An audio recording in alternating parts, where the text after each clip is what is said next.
Flagship phones are outrageously expensive. It's clear that people are done shelling out $1,000+ year after year after year. But, I mean, you do still need a phone, ideally one with a decent screen and camera, and at least 128 gigs of storage for apps and pictures. While I don't play a ton of mobile games, no one likes their toilet time interrupted by stuttery gameplay. So the answer is obviously to pick up a mid-range phone.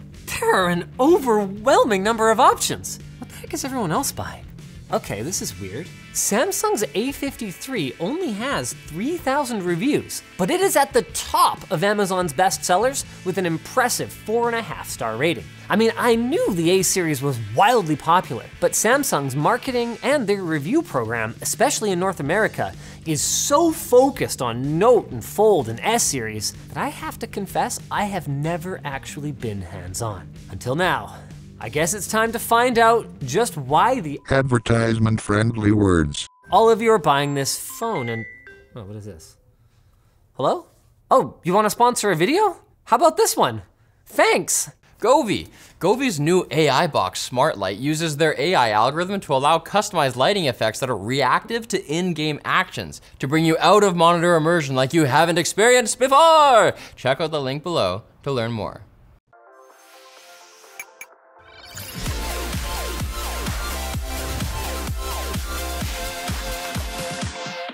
To describe the size of the A53, I'd use the words right-sized. It's easily handleable, but you're not gonna be squinting at it. It's a really good middle ground. It came out in mid-March of 2022, and it's got almost all the major features you could want. Decent storage capacity with microSD expansion, a 64 megapixel camera with optical image stabilization to keep your shot steady, a 120 Hz Super AMOLED display with up to 800 nits of brightness for good outdoor viewing and HDR content, and even 5G network capability. We've got the base model with us today, just like the rest of you. I mean, the thing that stands out to me first and foremost is just how good the build quality feels. It wasn't that long ago that budget phones, even mid-range phones, had gigantic bezels around them or really cheap feeling materials, but this feels great. If you told me this cost $300 more, I still wouldn't bat an eye. It doesn't have a 3.5mm headphone jack, which is a real bummer, but it does have an amplified earpiece speaker, meaning that you will get stereo sound out of it. There's no stupid Bixby button. I consider that a feature. And I guess I never mentioned it before, but the screen is 6.5 inches. Let's talk cameras now, since for most people, their phone is their primary way of saving precious memories. From top to bottom on the back, we've got a 12 megapixel ultra wide, a 64 megapixel main camera, and a 5 megapixel depth camera. The little guy on the top is a 5 megapixel f2.4 macro camera, bringing us up to a total of 4 sensors on the back of this thing, and on the bottom is our light or flash. Take a selfie, wow.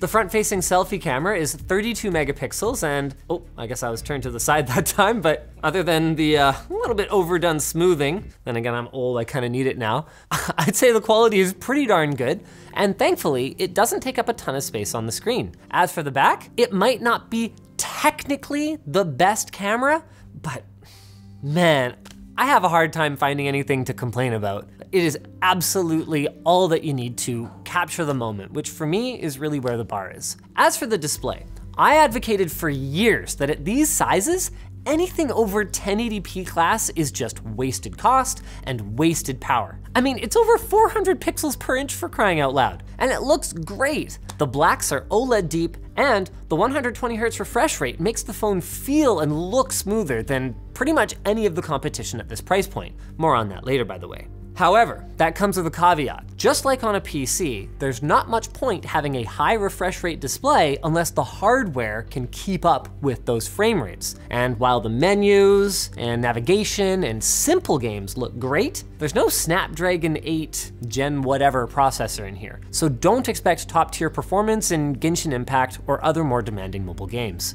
Of course, none of that affects consumption of movies and TV shows, which look amazing. Though of course there is more to life than looks. Let's just do a quick audition of the speakers here. Crab Rave?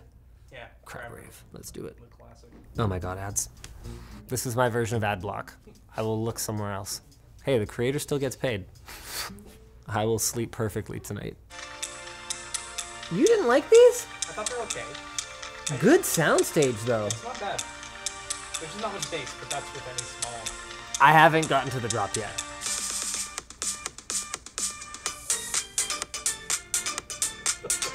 I think you judged it too harshly. You're right. There's not a lot of bass, but good soundstage, good clarity, good volume, and while I'm not putting much stock in the support for Dolby Atmos, if Scruffy Dan broke a string on his guitar around the campfire, you wouldn't be a monster for pulling this out. Another area that impressed us was the battery life.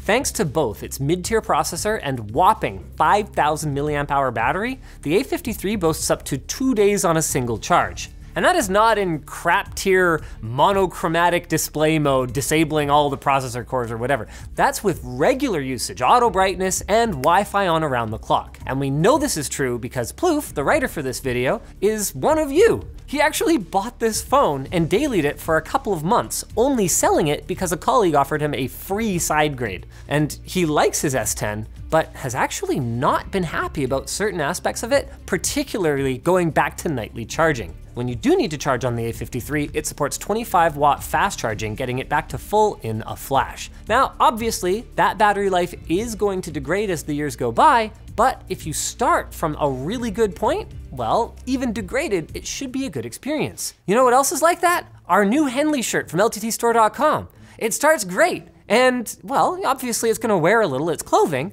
but it'll last you a really long time. Trust me, bro. Now for the fun part. What's the catch here?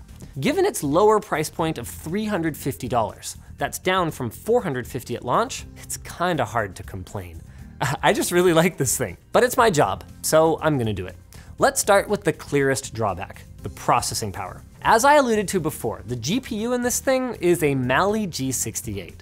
Now for the average person, that doesn't make the experience awful or even bad. It's a lot faster than its predecessor, but it certainly could be better. What will affect pretty much everyone in everyday use, at least eventually, is the CPU. Like a flagship chip, the Exynos 1280 has an 8-core CPU, but those cores are running significantly slower. And while Plouf didn't encounter any slowdowns over time with his phone, he doesn't load up his phone with random apps and games, and he only used it for a few months, so he didn't have to deal with that slowdown that tends to come from multiple generations of software updates. If customer reviews are anything to go by though, it might even be a problem today. In fact, looking through the 1 to 3 star ratings for this device, complaints about processing power are a clear pattern. For 1 star, some people simply got lemons. One hated on Samsung support, several people were upset about the lack of an included charging brick. That's fair enough, even if it looks like this might be the new normal. Honestly though, I'm actually more annoyed by the inclusion of a Type-C to Type-C cable. I mean, if you're not gonna give me a brick,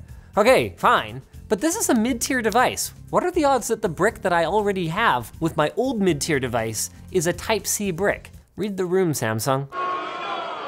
Do you guys not have USB-C bricks? Another common thread was the allegedly terrible call quality when using this phone via Bluetooth in your car.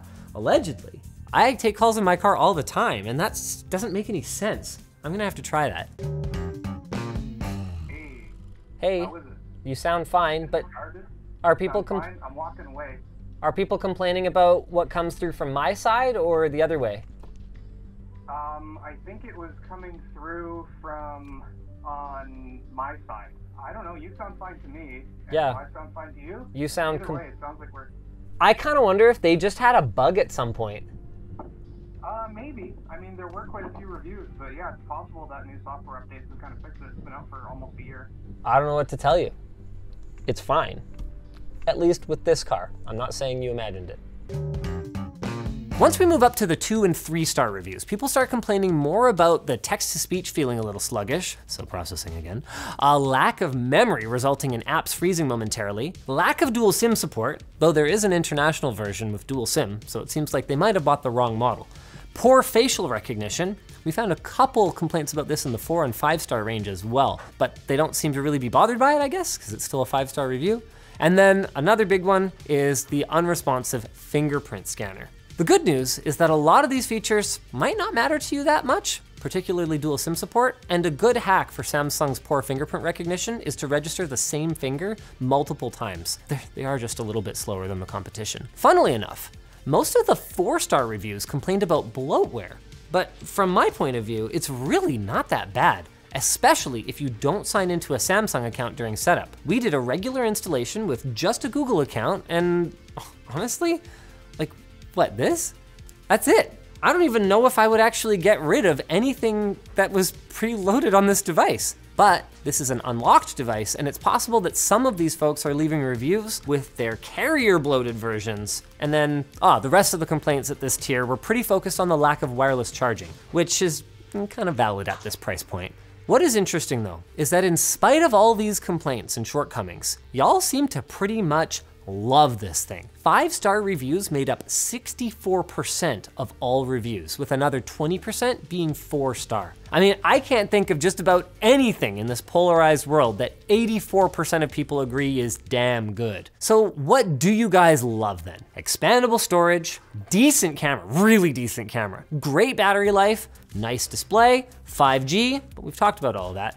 The biggest one is the value. Plenty of you guys are paying between $300 and $400, with many remarking that they either came from the $1,000+ flagship scene and just didn't want to do that anymore, or they never had one and wanted to avoid shelling out big bucks in the first place. Interestingly, we didn't see too many comments from people who appreciated it being affordable without locking into a carrier contract, but that was a major factor in Plouffe's buying decision, so I think it's worth mentioning. Also worth mentioning is the main competitor for this model, the Google Pixel 6a. While they're both the same price, both now and at launch, the 6a only has 650 ratings total, so it's clearly less popular. But that doesn't surprise me that much, given that Samsung is a bit more of a household name than Google is, at least when it comes to phones. As for how they differ, well, the camera on this one may be technically better actually in some ways. Google's software is so darn good that the Pixel 6a ended up taking first place in MKBHD's blind camera test. So if that's all you care about,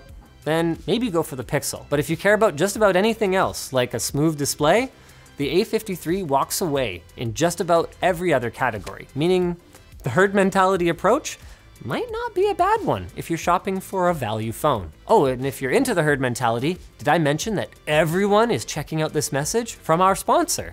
AnyDesk. AnyDesk is a remote desktop application that works for Windows, Mac, Linux, iOS, Android, Chrome OS, and even Raspberry Pi. You can leverage AnyDesk for any of your remote assistance or work needs. Experience super low latency paired with an easy-to-use interface to control all your endpoints at high speed. They provide extensive support and aid in onboarding your team to ensure that you get the most out of the software, and they offer enterprise features such as SSO, a configurable client, and a suite of collaboration and management tools. Learn more about AnyDesk's free personal solution and business subscription plans at the link below. If you guys enjoyed this video, make sure to check out some of the others from this series, like the mouse we looked at recently. Why is everybody buying that one?